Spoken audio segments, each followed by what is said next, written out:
You're listening to The Bird Bath.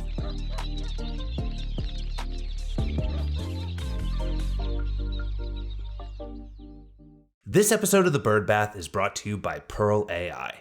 Pearl AI is an affordable, always-on AI veterinary solution that combines AI with a team of real, licensed U.S. veterinarians. Get the best of both worlds, the speed of AI and the accuracy of human professionals. With Pearl AI, your clinic can offer real-time 24/7 coverage without hiring extra staff. It also automates screening and triage, lowers your operating costs, and turns more of your site visitors into paying clients. Integrate Pearl through a simple web snippet or API and start growing your practice while you sleep. Learn more at pearl.com/thebirdbath. That's pearl.com/thebirdbath. Welcome back to The Bird Bath. Each week we scrape the surface of the news you need to know, so let's get into it. Kicking us off this week is Western Vet Partners has a new partner. Tyree and D'Angelo Partners is the private equity group that was behind Western Veterinary Partners, and they have stayed invested in Western Veterinary Partners during a bit of a recapitalization here. They've created a single asset continuation fund, and they've brought in new capital from Harbor Vest Partners and other secondary investors. Now, if all of those are a jumble of words, basically what it means is Western Veterinary Partners and their owner or parent company or their strategic investor, Tyree D'Angelo Partners, was invested in the company, and because of the way private equity works, they are looking to return money to their LPs, and so they needed to reassess the way that their fund was set up. So instead of selling Western Veterinary Partners, Tyree D'Angelo Partners took Western Vet Partners and put them into basically their own special box, a single asset continuation fund. And they brought in additional capital from Harbor Vest Partners, along with those other investors. So this new single asset continuation fund is managed by TDP, and it's anchored around that investment from Harbor Vest Partners as the sole lead investor. They have additional commitments provided by Ares Private Equity secondary funds, a syndicate of investors, as well as TDP's existing limited and general partners, which are the people that invest in other funds with them. The really interesting thing about this was just the size of Western Veterinary Partners. They're a group that I think a lot of people aren't familiar with on a day-to-day basis because they don't rebrand their practices. So it's not one of those brands that you see as often if you aren't constantly looking at vet practices.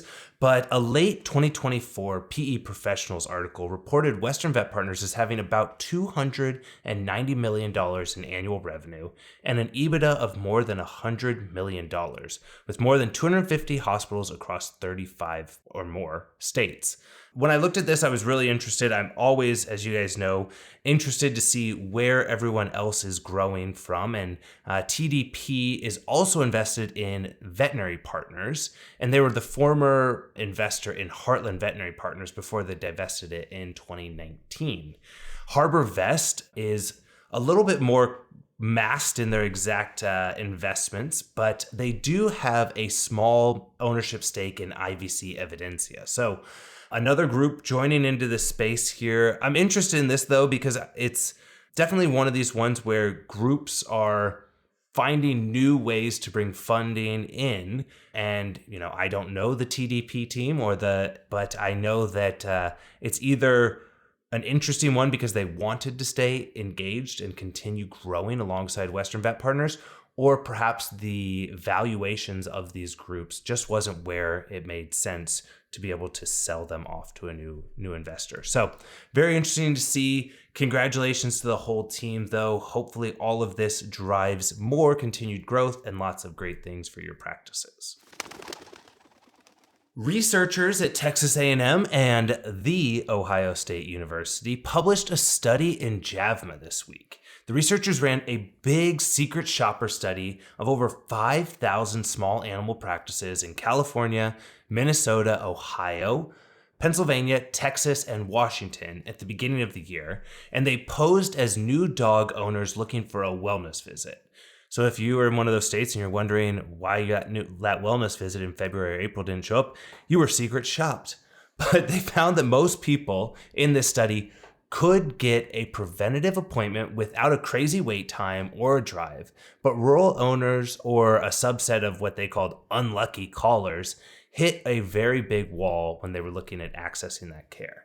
So the callers utilized Google Maps, and they called during business hours, and they asked for the first available wellness visit for a 15-week-old dog. Overall, 67% of the calls attempted resulted in an appointment.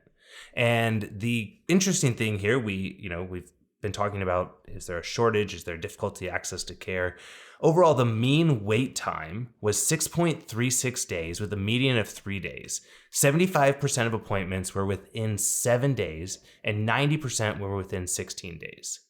By state, Texas brought the shortest wait time at 2.7 days.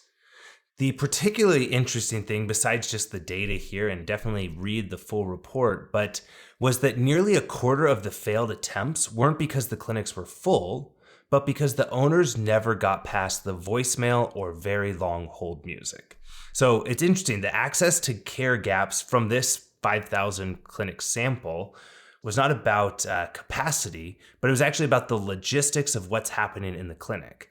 Only about 4% of those failures were practices saying that they weren't accepting new patients, while about 23% of them were tied to not reaching a human. So they either got to a voicemail and weren't able to book an appointment that way, or they had unrealistic over 5-minute hold times and they ended up leaving and hanging up the call. So when you're thinking about this, what's going on in your clinic and your clinic groups, to me, it's operations, staffing, phone systems, and online bookings are the things that we're lacking. And the study, if you were to look at it, and it's just one study in a few states, but it's not saying that we're having an issue of getting people in when they have the opportunity to make an appointment. So very, very interesting there. Definitely check out the full study. I'm going to link it here in the show notes, and I would always recommend reading the full source material.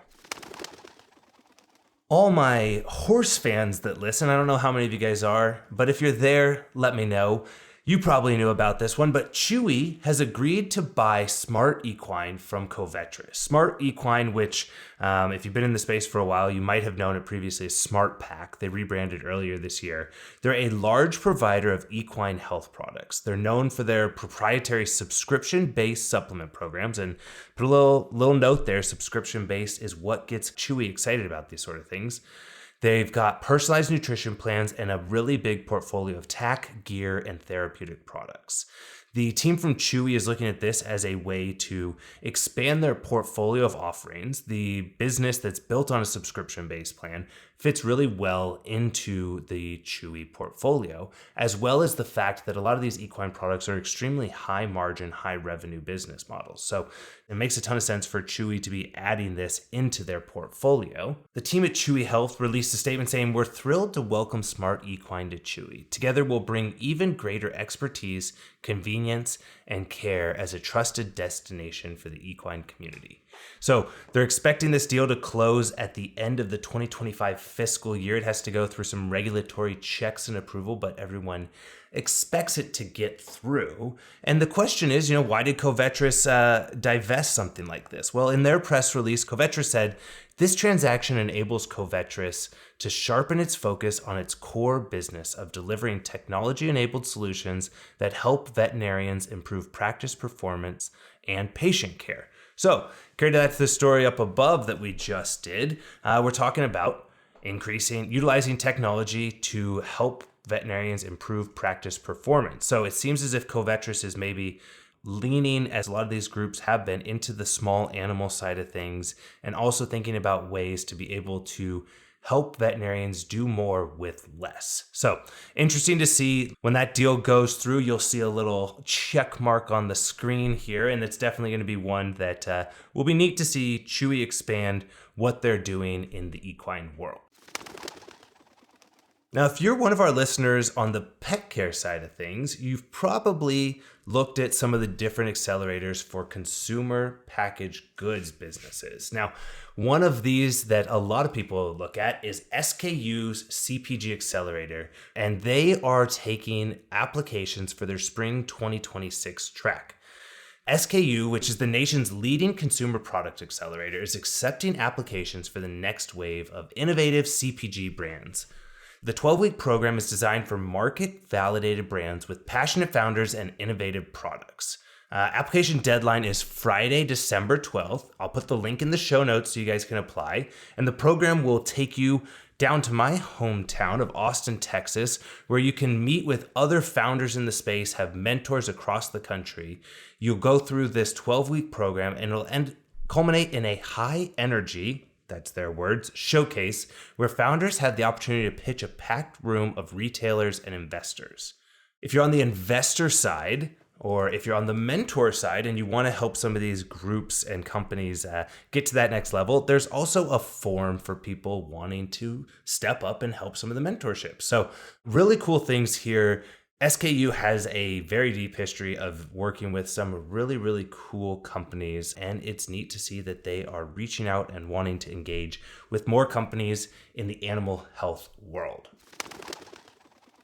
This episode of The Bird Bath is brought to you by Pearl AI. Pearl AI is an affordable, always-on AI veterinary solution that combines AI with a team of real, licensed U.S. veterinarians. Get the best of both worlds, the speed of AI and the accuracy of human professionals. With Pearl AI, your clinic can offer real-time 24/7 coverage without hiring extra staff. It also automates screening and triage, lowers your operating costs, and turns more of your site visitors into paying clients. Integrate Pearl through a simple web snippet or API and start growing your practice while you sleep.